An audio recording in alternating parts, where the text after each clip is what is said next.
Hello friends, today we will discuss the important topic of microeconomics, that is law of variable proportion है।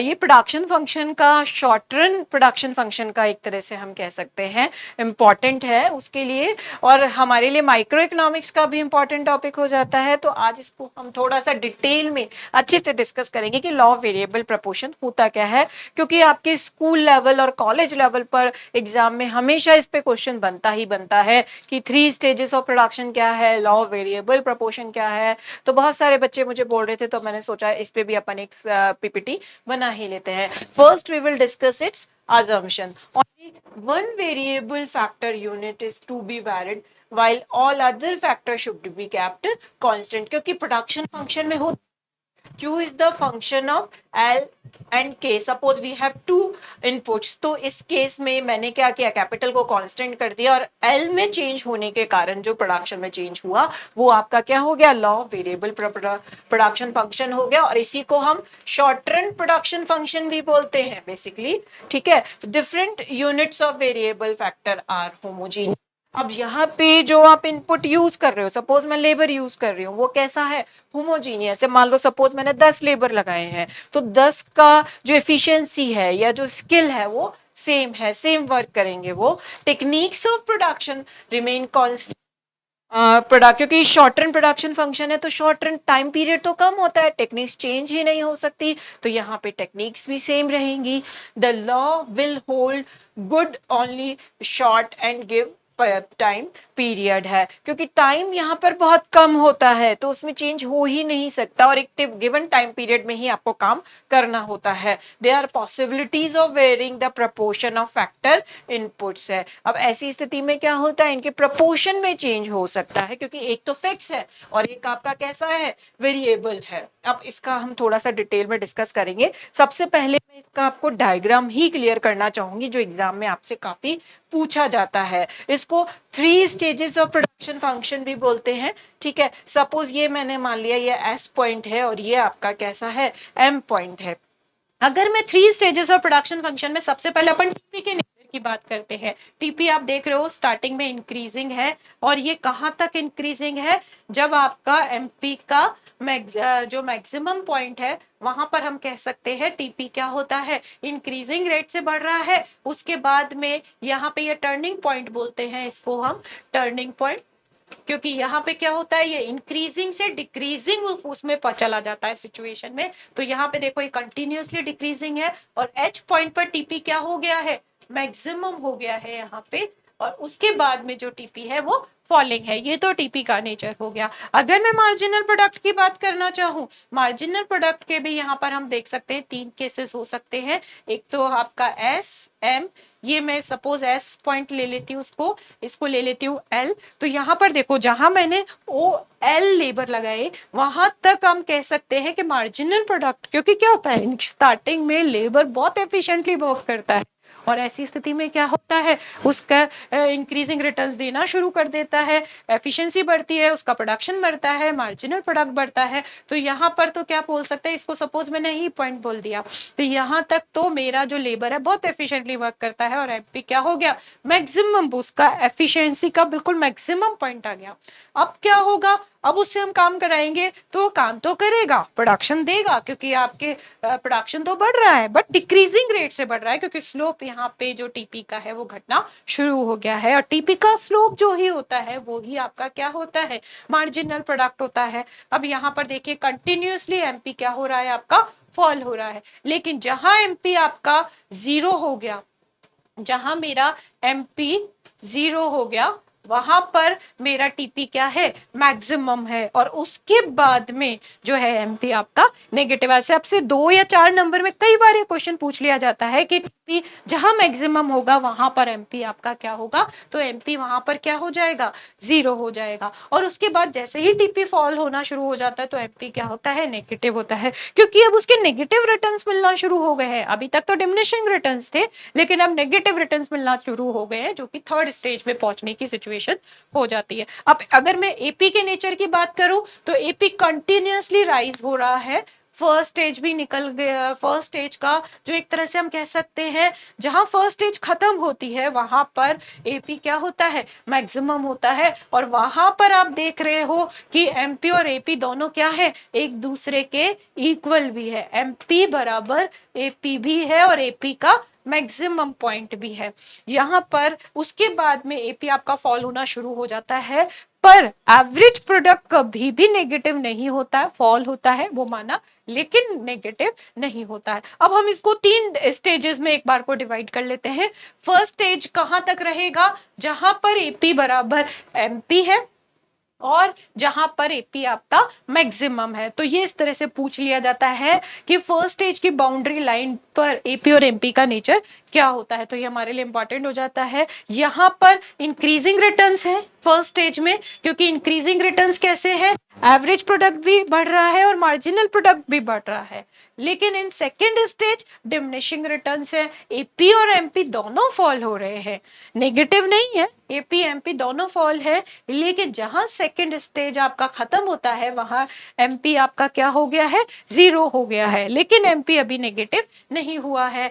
लेकिन अगर मैं third stage की बात करती हूँ, थर्ड स्टेज में आपका एमपी नेगेटिव है, यानी उसकी प्रोडक्टिविटी के नेगेटिव रिटर्न्स मिलना शुरू हो गए। तो हम कह सकते हैं कि जो हमारा प्रोड्यूसर है वो कहाँ वर्क करना चाहेगा, हमेशा सेकेंड स्टेज में। भले ही डिमिनिशिंग रिटर्न्स हैं, लेकिन वो मच बेटर है इन दोनों स्टेज के कंपैरिजन में, स्टेज 1 और स्टेज 2 के। क्योंकि स्टेज 1 में तो वो रुकना ही नहीं चाहेगा, क्योंकि मिल रहा है, इंक्रीजिंग रिटर्न्स मिल रहे हैं, एफिशिएंटली यूज हो रहे हैं फैक्टर।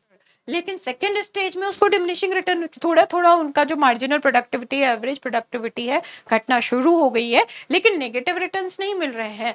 ठीक है, और थर्ड जो है लास्ट वन स्टेज में उसको नेगेटिव रिटर्न्स मिल रहे हैं। इसको थोड़ा सा डिस्क्राइब फॉर्म में भी समझ लेते हैं। अब डिमिनिशिंग रिटर्न्स क्यों होते हैं, the proportion of variable factor is greater than the quantity of the fixed factor है। ठीक है, क्योंकि जो वेरिएबल फैक्टर का प्रपोर्शन होता है स्टार्टिंग में वो बहुत ज्यादा होता है और सेकेंड स्टेज तक भी काफी रहता है। तो हैंस बोथ एपी और MP both decline. Second stage में हमने देखा था एमपी एमपी कैसे होते हैं, डिक्लाइन फॉर्म में होते हैं। Total output diminishes because there is limit to the full utilisation of individual factor and introduction of specialisation है। क्योंकि सेकेंड स्टेज तक आते आते उसका पूरा एक तरह से हम कह सकते हैं पूरा यूज हो जाता है, hence output decline. Second stage में आउटपुट का जो रेट है वो कम होना शुरू हो जाता है। imperfect suitability of the factor input, another cause, up to the certain point substitution is beneficial. Once optimum point is reached, the fixed factor cannot be compensated by the variable factor है, लेकिन एक limit के बाद में उनको आपस में compensate नहीं किया जा सकता है। अब तीनों का सिग्निफिकेंस हम लोग देख लेते हैं, क्योंकि आपको एग्जाम में डिटेल में देना होता है तो आपको क्लियर करना होता है। स्टेज 1 में क्या होता है, producer does not operate in first stage, in this stage the marginal product increases than increase in the variable factor है। वेरिएबल फैक्टर का जो है मार्जिनल प्रोडक्ट कंटिन्यूसली बढ़ता जाता है, तो उसका इंटरेस्ट रुकने का होगा ही नहीं, वो चाहेगा कि मैं सेकेंड स्टेज में जाऊं। तो the producer can employ more units of variable factor, efficiently utilize the fixed factor, क्योंकि वो चाहेगा कि उसने जो प्लांट या मशीनरी यूज की है फिक्स फैक्टर के फॉर्म में उसका मैक्सिमम यूटिलाइजेशन हो सके। तो ऐसी स्थिति में वो क्या है, वेरिएबल फैक्टर को ज्यादा से ज्यादा यूज करेगा। तो hence the producer will prefer to non stop in stage 1 but will try to expand further. वो स्टेज 1 में रुकना ही नहीं चाहेगा और स्टेज सेकंड में जरूर जाएगा। ठीक है, तो स्टेज 1 में तो वो काम करेगा ही नहीं, वो इररिलेवेंट हो गई। अब हम बात करेंगे कि स्टेज 3 क्यों इररिलेवेंट है, क्योंकि मैंने आपको बताया था नेगेटिव रिटर्न शुरू हो जाते हैं। वो कैसे होते हैं देखते हैं। Producer does not like to operate in stage 3. In this stage, there is decline in the total product and the marginal product become negative. तो थर्ड स्टेज में क्या हुआ, एमपी नेगेटिव हो गया और टोटल प्रोडक्ट क्या है, वो कंटिन्यूअसली फॉल हो रहा है। तो थर्ड स्टेज भी रेलेवेंट हो गया। तो in order to increase the output, producer reduce the amount of variable factor, उसको आउटपुट बढ़ाने के लिए वेरिएबल फैक्टर को कम करना पड़ रहा है. इन दिस स्टेज ही occurs higher cost and also gets lesser revenue. अब देखो कॉस्ट उसकी ज्यादा आ रही है और रेवेन्यू उसको कम हो रहा है, तो वो थर्ड स्टेज में जाएगा ही नहीं, क्योंकि यहाँ पे उसको नेगेटिव रिटर्न्स हो रहे हैं. अब हम बात करते हैं सेकेंड स्टेज की, जो कि हम कह सकते हैं एफिशिएंट स्टेज भी होती है या रेलिवेंट स्टेज भी होती है, जिसमें कि मेरा प्रोड्यूसर हमेशा वर्क करता है. Any rational producer avoids the first as well as third stage of production. Therefore, producer prefer second stage of the because of its give diminishing returns. वैसे diminishing returns दे रहा है, लेकिन most preferable रहेगा हर producer के लिए. तो this stage is the most relevant stage of operation for a producer according to the law of variable proportion है. तो लॉ वेरिएबल प्रपोर्शन के फॉर्म में देखें तो सेकेंड स्टेज जो है वो प्रोड्यूसर के लिए मस्ट बेटर होता है. अब हम देखेंगे कि टीपीपी के टर्म्स में लॉ वेरिएबल प्रपोर्शन को स्टडी करेंगे. The law variable proportion shows the relationship between units of the variable factor and the total physical product है. उसी का हम एक तरह से पूरा स्टडी करते हैं. हमने देखा भी था डायग्राम में. If we keep other factor constant and increase the units of the variable factor, then TPP जो होता है वो इनिशियली आपका इंक्रीज होता है एट एज इंक्रीजिंग रेट, फिर वो डिमिनिशेस होता है एंड देन फाइनली डिक्लाइन होता है. तीनों उसमें देखा था ना हमने फर्स्ट उसमें कि फर्स्ट स्टेज में तो क्या होता है आपका TP increasing at increasing rate से बढ़ता है फर्स्ट स्टेज में. सेकेंड में टीपी बढ़ता तो है बट डिमिनिशिंग रेट से बढ़ता है, इंक्रीजिंग रहेगा.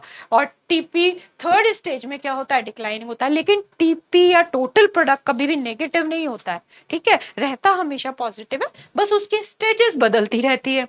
इसके अलावा लॉ वेरिएबल प्रपोर्शन में हम एमपीपी का नेचर भी देखेंगे, मार्जिनल फिजिकल प्रोडक्ट का.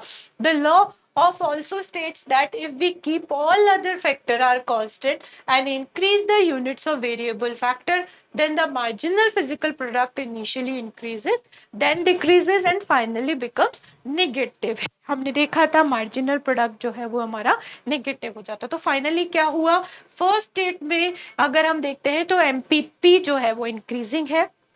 सेकेंड स्टेज में क्या हुआ डिक्रीजिंग है बट रिमेन पॉजिटिव है, कंटिन्यू घट रहा है लेकिन नेगेटिव नहीं होता है. लेकिन थर्ड स्टेज में अगर हम देखते हैं तो MPP continuously decreasing and become negative है. थर्ड स्टेज में आकर के जो मेरा एमपीपी है वो एक तरह से वो नेगेटिव हो जाता है. अब हम बात करेंगे कि reasons for the operation of the law.